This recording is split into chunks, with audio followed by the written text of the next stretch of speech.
foi durante o período republicano que Roma, de simples cidade-estado, se transformou em um grande império, o maior da antiguidade. Essa expansão territorial provocou transformações radicais em todas as estruturas de Roma. Surgiram os latifúndios escravistas, especialmente no Ocidente. E à medida que se desenvolvia o latifúndio, arruinavam-se os pequenos proprietários que emigravam para as cidades e tornavam-se quase sempre clientes das famílias romanas. Durante esse período, a cultura romana foi fortemente influenciada pela grega, mas a cultura oriental também teve grande aceitação em Roma. Salve, pessoal! Na última aula, estávamos conversando com vocês a respeito da expansão territorial romana. Nós vimos que essa expansão territorial, ela não possui fases muito claras, muito distintas. Apenas didaticamente nós podemos dividi-las em três. A primeira delas, a unificação territorial da Itália. A segunda, a mais significativa e importante, corresponde àquela série de 3 guerras de Roma contra Cartago, as chamadas Guerras Púnicas. Apenas lembrando do que se trata, vem a ser um entrechoque imperialista entre Roma e Cartago pela posse da Sicília e, mais amplamente, pela posse do Mediterrâneo Ocidental. Das 3 guerras, a mais importante seria a segunda, em que Roma domina, vence Aníbal Barca e acaba se apoderando do Mediterrâneo Ocidental. De posse das riquezas materiais e humanas do Mediterrâneo Ocidental, Roma empreende aí uma outra etapa da expansão, que seria a conquista do Mediterrâneo Oriental. Esta mais lenta, esta mais gradativa, esta bem mais calma do que as 2 primeiras etapas. Isto posto, nós podemos então observar agora que, terminada a expansão, nós temos Roma já praticamente senhora do mar Mediterrâneo. E esse fato, o fato de Roma dominar o mar Mediterrâneo, que ela chama inclusive de Mare Nostrum, nosso mar, traz inúmeras consequências para Roma. Vejam bem, nós temos então aqui Roma se assenhorando praticamente de toda a bacia mediterrânica já no final da época republicana. Algumas outras conquistas após a implantação do Império. Mas o que nos interessa é exatamente isto, o controle desta área aqui, o controle do mar Mediterrâneo. É justamente a posse desse mar, é justamente o controle desse mar que dá a Roma o caráter de um enorme império e a sua durabilidade também. É graças ao controle do Mediterrâneo que Roma desloca imediatamente tropas, que Roma traz soldados para todos os cantos do império e também circula mercadorias. A partir desses dados, nós vamos então entender uma série de transformações da economia romana. Em primeiro lugar, se antes Roma tentava produzir tudo aquilo que ela tinha necessidade, agora Roma tem a posse da Sicília, tem a posse do Egito, que são, por exemplo, produtores de um trigo de primeiríssima qualidade, em comparação ao trigo romano, que é um trigo de 10ª qualidade. Por que o romano vai continuar a produzir trigo, então? Roma passa a comprar trigo dessas suas províncias e organiza, a partir daí, uma economia mediterrânica, estabelecendo, então, aquilo que nós podemos chamar de uma divisão internacional do trabalho. Como é que funciona essa coisa? É mais ou menos assim, pense em termos de mundo contemporâneo. O Brasil só produz café, o Japão só produz computador, Estados Unidos só passa a produzir chiclé e assim por diante. Resultado, você tem cada uma das regiões do mundo produzindo aquilo que é a sua especialidade. Essa é uma das principais consequências das conquistas, a montagem de uma economia mediterrânea. Mas junto a esta, uma série de outras consequências também vão aparecer, como nós podemos notar aqui pelo nosso primeiro resumo. Vejam bem, além de você ter o controle do Mediterrâneo, que passa a ser conhecido inclusive aí pelo nome de Mare Nostrum, nosso mar, e além da divisão internacional do trabalho, você também tem a montagem de enormes latifúndios escravistas. Latifúndios escravistas que pela primeira vez vão fazer parte da antiguidade clássica. Não que o escravo venha a ser novidade, mas o emprego do escravo em tão grande proporção quanto Roma fez, especialmente no Ocidente, é a primeira vez que se assiste. Esses latifúndios, eles se montam então em cima daquelas terras conquistadas.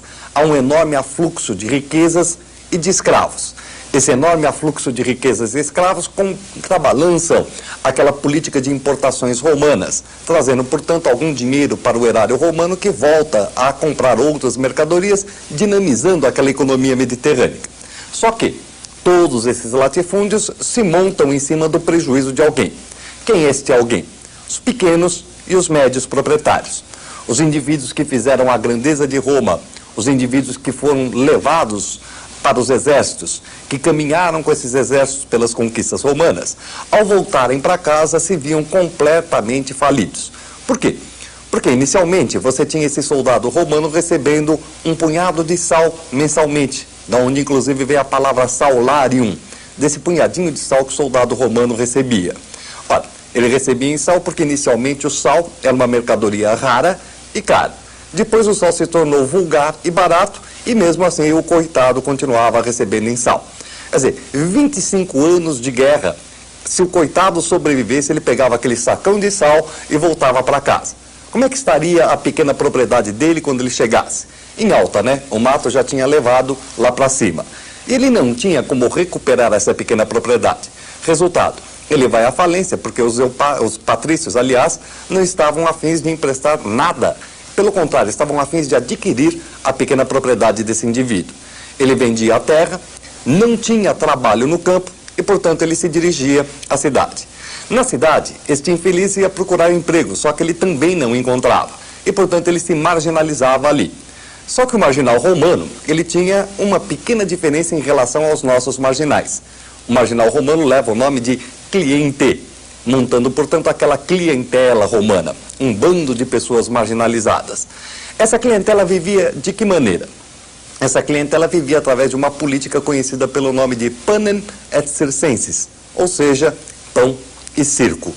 Pão e circo, por quê? Quem é que pagava este pão e circo para eles? Quem é que fornecia este pão e circo?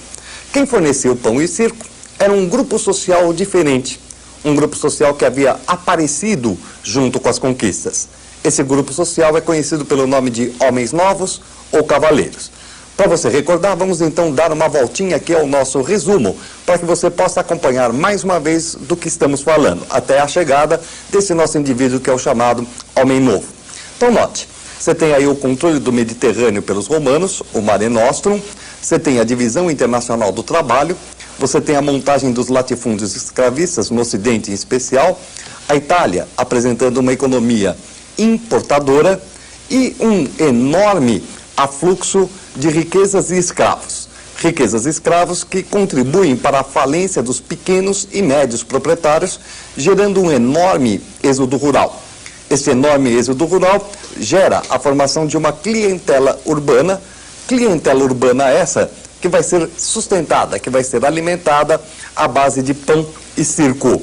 Essa política de pão e circo, ela é mantida pelos chamados homens novos, que estão em luta, que estão em briga contra os patrícios. O que está acontecendo nesse momento? É o seguinte, quem é o homem novo? Quem é este sujeito também chamado de cavaleiro ou equestre? Na origem, ele pode ser um patrício, ele pode ser um plebeu. O que o diferencia do patriciado anterior é o fato de que este indivíduo acabou se dedicando ao comércio. Nós já havíamos contado para vocês lá na Grécia Antiga que comércio é uma atividade muito mal vista pelos povos da Antiguidade. Ele é feito porque ele é necessário. Mas fora isso, as pessoas não dão o maior valor ao comerciante, não dão o maior valor à economia monetária. Apesar disso, pratica-se o comércio e os homens novos são fruto desses indivíduos que ganharam dinheiro durante as conquistas. Ora, terminadas essas conquistas, esses homens novos agora querem adquirir terras. Só que o patriciado não deixa que isso aconteça. Em consequência, eles entram em choque com o patriciado e buscam, claro, o poder político. Na luta do homem novo contra o patrício, nós vamos encontrar então este homem novo sustentando o cliente. Você percebeu exatamente do que se trata? Ele sustenta o cliente, ele paga o pão e circo para ter no cliente, para ter naquele bando de marginais urbanos, uma massa de manobra. Massa de manobra essa que ele joga contra o patriciado na hora que bem lhe aprouver. É justamente essa luta entre o homem novo e o patrício que vai gerar uma das últimas grandes consequências da expansão territorial romana. Ou seja, aquela que nós chamamos de crise da república. A crise da República que vai justamente levar à falência desse tipo de instituição, à falência deste elemento que até então havia comandado e havia coordenado aquela que vinha a ser a conquista, a expansão territorial romana. Resta, para finalizarmos as consequências da expansão, colocarmos um adendo a respeito do escravo. É verdade que esse escravo que está sendo muito utilizado em larga escala, especialmente do lado do Ocidente, ele é a razão da grandeza, ele é a razão da decadência do Império Romano. Razão da grandeza. Por quê? Pelo seguinte, o escravo, em geral, aquele que chega dentro do Império Romano, ele é, na maior parte das vezes, homem. Se você for pegar a população escrava, você vai notar que ela é assimétrica. Se ela é assimétrica, dificilmente ela consegue uma reprodução interna do sistema. Quer dizer, o escravismo não trazia nova mão de obra por si mesmo. Era necessário buscar lá fora.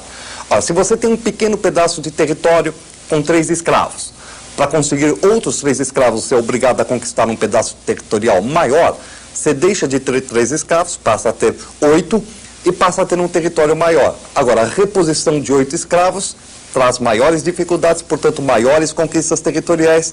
Quer dizer, a necessidade de escravos não deixa de ser um impulso à expansão territorial romana. Ele alimenta a expansão territorial. Por outro lado, no momento em que Roma cessar essa expansão, em que ela não encontrar mais espaço para crescer, Roma trará a falência deste lado do Ocidente, ele trará a falência desse sistema escravista, pela ausência da reposição dos escravos. Justamente por isso é que você vai reparar que no Ocidente, a crise que nós veremos mais adiante em algumas aulas posteriores, em outra aula, a crise do Império Romano, ela é provocada fundamentalmente pela crise da mão de obra escrava, justamente porque o sistema não consegue se reproduzir em função da retenção, em função da diminuição das conquistas territoriais.